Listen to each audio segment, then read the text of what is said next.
Hello there. I didn't notice you there because I was enjoying some smart literature like the brilliant specimen I am. But the one thing I can't seem to figure out is how to make a good Batman book, such as many writers out there can't seem to figure out to do. So instead I gave this hard task to a robot instead. So I can spend my brilliant brain on drawing and playing video games instead. So the first thing we need to do is decide on what Batman stories we should feed it. So what I need to make the best Batman incarnation ever. So of course I went to Batman the Long Halloween's Wikipedia page and copied the entirety of the book and put that into Deep Story because of course that should give us some good Batman.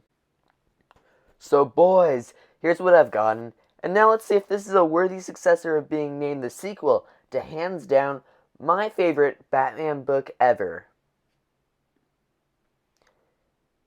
Gilda, as in her first scene in the film, stops a ball flying through the air and ends up back in the middle of the maze, scolding her murdered husband as the real killer. She reaches for her gun. The masked killer shoots her, but she, still standing, fires back, the fatal shot that kills the real Holiday Killer and Gilda's husband. While Batman and Gordon keep quiet about the truth and hope that the real killer is going to turn up, the rest of the city starts to panic over the real killer's survival. Bruce arrives at his wife's home to find her gone. He finds a note from her that reads, "Goodbye." He opens the note that finds that she is no longer with him. He goes in for a final hug and never returns. That night, Gotham is torched. Thousands of celebrants are arrested. Some protesters disrupt the parade and rally in protest of the massive casualties for the 4th of July festivities. A rumble causes a garbage truck to crash into a row of luxury cars. A Roman candle fuse blows, knocking out power at a military complex, killing General Ozpin and Oz's security general all in the same night. Carmine Falcon, probably seeing things with his own eyes, beheads Solomon Grundy and tries to call on Batman to intervene. Without hesitation, Batman rushes to the scene and gets to the injured general as he collapses into his arms, also dying. Everyone believes that the Joker has finally arrived. The countdown to the fireworks begins. The Joker, now a distant figure, is finally seen. He holds up a gun to the skies. He fires, striking the 150-gun salute to the new year, and demanding a New Year's massacre. Everyone believes the Joker is finally coming. The Joker is still on the precipice of New Year's Eve, as the people celebrate, and he self-destruct sustains himself. His bomb detonation shatters both Gotham and the rest of the world. It takes nearly all day for people to realize that the world is only saved by a freakish freak of nature. Oz, his gambit, has nullified all the explosives and saved the world. Having preempted the Joker's detonation, the people finally catch up to their watches as news of the Joker's detonation spreads and panics them into checking their cell phones, and literally hundreds of phone calls are made. The lucky people who call their phones and hear Bruce's voice, only to learn he is alive. Bruce's speech about how he is now the real Harvey Dent is reported around the world. The real Harvey is seen receiving all the calls, announcing the worldwide news of Harvey's survival and how he is going to lead the coming revolution. Dent is at the mental hospital receiving his award for distinguished service in medicine. The real Dent is elated at how his life and sacrifice has rescued the world from imminent apocalypse. It's a lot better than a lot of AIs I've used.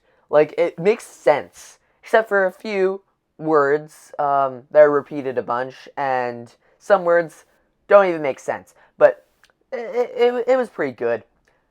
Now let's see what we get when we combine this book and a couple other Batman masterpieces. So whenever I thought of more Batman masterpieces, my mind goes to a blank. So I decided to go the second best trusted source, after me of course, to look for this. And after some tireless searching, I found some good books, such as Batman the Killing Joke.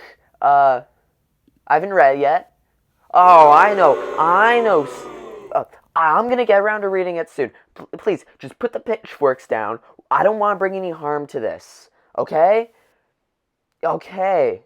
And, I decided on Tom King's Batman I Am Gotham. But there's one problem. I can't seem to find anything about it on Wikipedia. No plots, nothing. Even on DC Database, it just says synopsis, stub. There's nothing there. So I don't know what I'm going to do about this. I'll talk to you in a little bit. Yeah, I'm going to try to figure something out for this.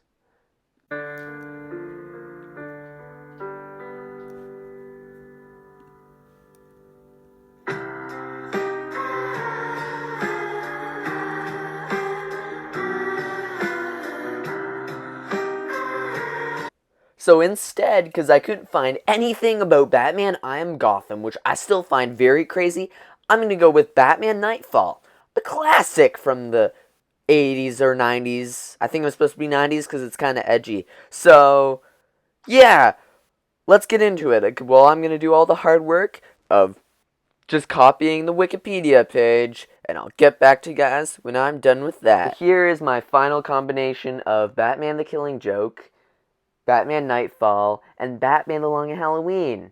So here it is, the masterpiece.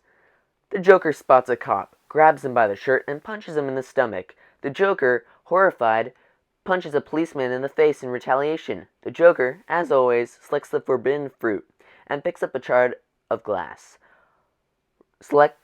Rushing towards a group of laughing police officers and plunges the glass into their groins. Batman turns around to find Two-Face watching him. Batman is shocked by his behavior, but pretends it was all part of his plan to take Gordon and the Joker down together. Batman pursues Two-Face and chases him through the park. The Joker, groaning, punches one of the policemen and is shot down by the Batman. The two fight once again. As Batman was in the park fighting the Joker, Gordon was in his car driving to the Joker's house, watching the Joker chase Two-Face. His wife calls for him. Batman drives through an underground tunnel. The Two-Face has stopped his watch to give Batman the time he needs. Batman shoots at his pursuer. A police helicopter tries to shoot him, but the duel continues. Batman kills the man pursuing him. The two fight again. When Batman shoots at Two-Face, Gordon's car moves right through the tunnel towards the Joker. The two fight once again.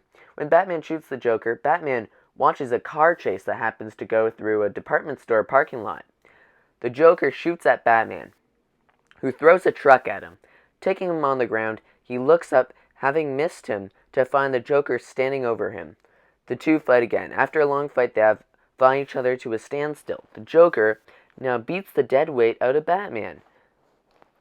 Batman. That was not me stuttering. They do repeat that multiple times. When he is defeated, the catalysm passes, and Gordon is comatose from blood loss. Batman's gun falls out of his trembling hands and rolls on the ground. His eyes become watery.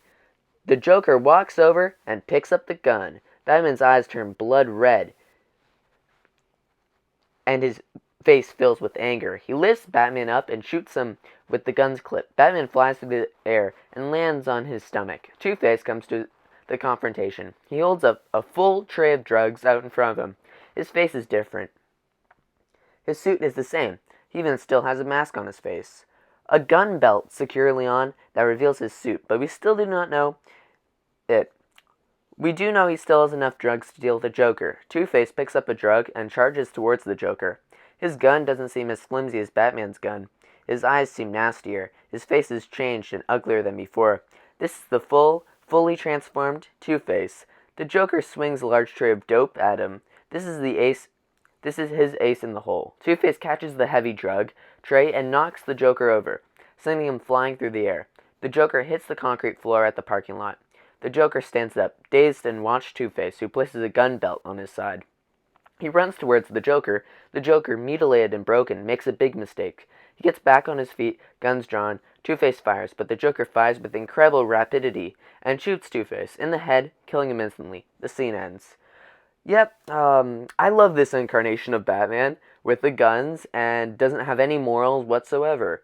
Because Batman has his rules. But, yeah, Two-Face is a crackhead in this. Joker is kind of sussy, and Batman wants to take down Gordon.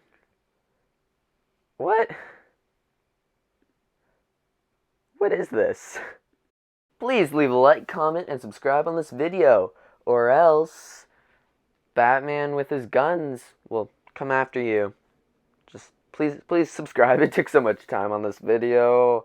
I'll never get back this 5 hours I spent on this. Anyways, bye. See you on the next one.